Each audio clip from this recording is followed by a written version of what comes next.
A infraestrutura brasileira, sobretudo a de transportes, não está preparada para lidar com os eventos climáticos extremos que estão vindo aí. E sim, estão vindo aí, não dá para discutir isso.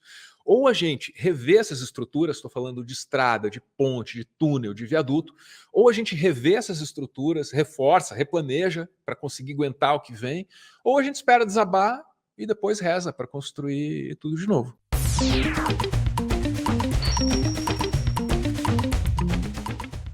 Ana, é um alerta que vem em função do que rolou no litoral de São Paulo. Eu vou começar com um exemplo que é da Rio Santos, tá?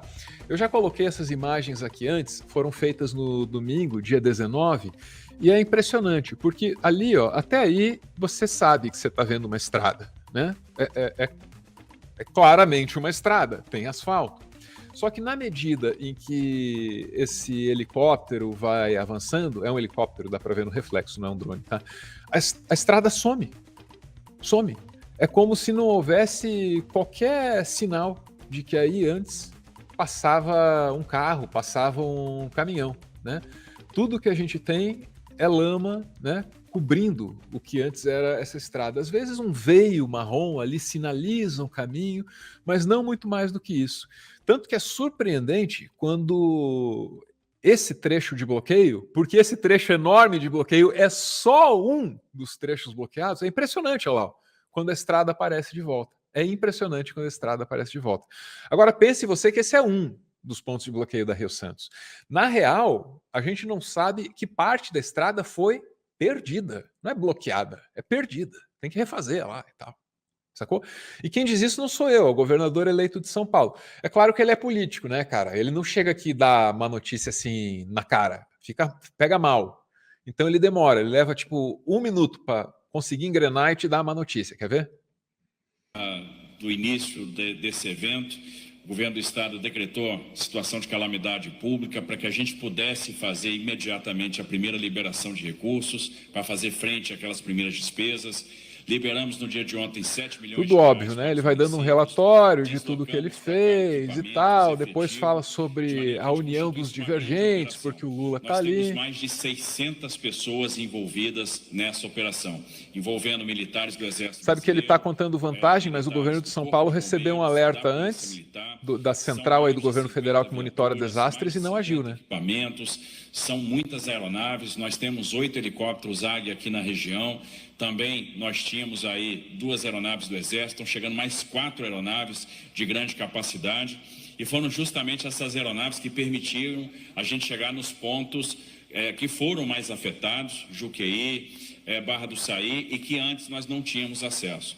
A situação era da Rio Santos completamente interditada, da Vila do Saí em direção ao norte, da Vila do Saí em direção ao sul, então absolutamente interditada, muitos pontos de bloqueio, a gente contabilizou mais de 10 pontos de bloqueio, alguns de grande extensão. Em alguns pontos a gente não sabe exatamente o que sobrou da rodovia, porque é um volume de terra tão grande que se deslocou e numa extensão tão grande que a gente até levanta a hipótese da rodovia ter sido arrastada junto. Entendeu? Conversa vai, conversa vem, liberei tantos homens, tenho tantas aeronaves, estou trabalhando muito, mas sabe aquela estrada? Não existe mais, tá? É isso que se ouve ali.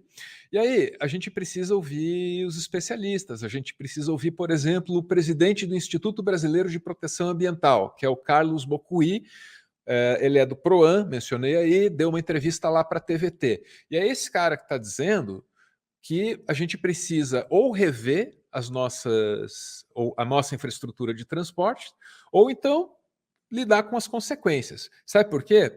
Porque toda essa infraestrutura ela foi construída considerando uma média histórica lá da chuva. Só que essa média histórica você joga fora, já era. Já era. Todo aquele padrão acumulado ao longo de um século de leitura não vale mais nada.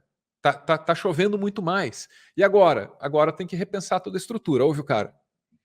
Quando você diz, nunca choveu tanto, né?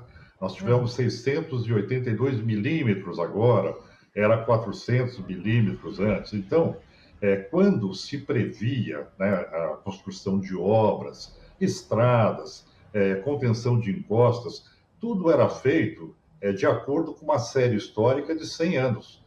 Então, a engenharia trabalhava com essa expectativa de construir de forma a fazer frente àquilo que se esperava de acordo com a história da pluviometria, da chuva.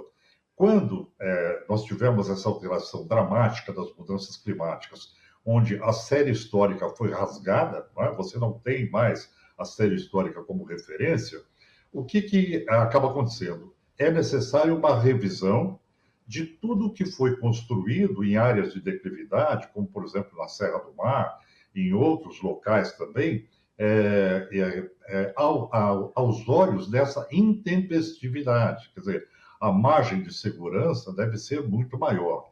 Um exemplo disso a questão de uns 10 anos atrás, na Serra do Mar, na região da Rodovia dos Imigrantes, houve uma precipitação muito forte, extrapolou a contenção da encosta, invadiu a pista e um carro com uma senhora foi lançado no abismo, né?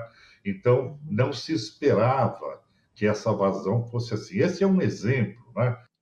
Um exemplo possível entre outros tantos, né? Porque agora a gente tem esse aí da Rio Santos. Então, aquelas barragens, aqueles taludes, eles foram concebidos para suportar uma determinada quantidade de chuva, né? E essa determinada quantidade foi extrapolada em muitas vezes. Aí é claro que isso vai acontecer. Então, tem como prevenir? Até tem. Só que precisa trabalhar para isso, né? Ana.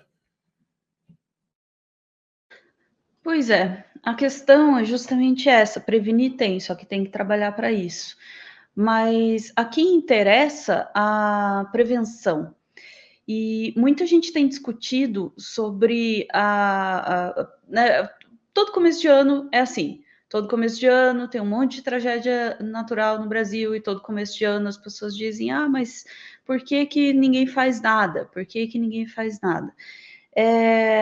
Talvez a resposta seja muito simples e esteja na nossa cara. Ninguém faz nada porque prevenir não dá voto. Basicamente é isso. E indo mais a fundo, prevenir impede que coisas ruins e visíveis aconteçam. E quando as coisas ruins e visíveis não acontecem, as pessoas mesmo, as pessoas também, nós temos parte também nisso. Não é só, os políticos não fazem por não voto. Quando as coisas ruins e visíveis não acontecem, as pessoas mesmas se esquecem dessa possibilidade. Nós vivemos isso durante a pandemia. Quando as pessoas começavam a se proteger para não se contaminar com o Covid, elas começavam a achar que Covid não existia e que não era necessária a prevenção, porque quando elas se preveniam, o problema diminuía.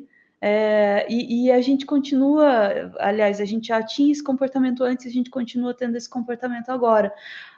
Enquanto a gente não começar a valorizar a prevenção e valorizar os esforços para que tragédias não aconteçam, a gente vai continuar nesse ciclo de tragédia e reconstrução, tragédia e reconstrução, tragédia e reconstrução, porque isso dá visibilidade, isso dá dinheiro, e isso dá voto, e isso dá atenção. Você sabe o que são as cozinhas solidárias? Se não sabe, tá sabendo agora. E o nome é autoexplicativo, hein? São cozinhas que estão espalhadas pelo Brasil, montadas bem pertinho de locais críticos, onde tem muita gente vivendo a chamada insegurança alimentar, que é um nome bem menos amargo para fome, né?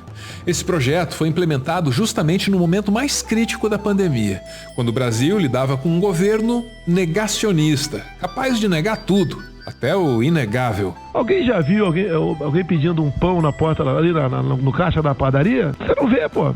As cozinhas solidárias são obra do MTST, o Movimento dos Trabalhadores Sem Teto. Eu sei que te disseram que eles vão invadir sua casa e vão tomar o que é seu, mas não se engane, o MTST não é um banco. E as cozinhas solidárias mostram muito bem como é o espírito do movimento.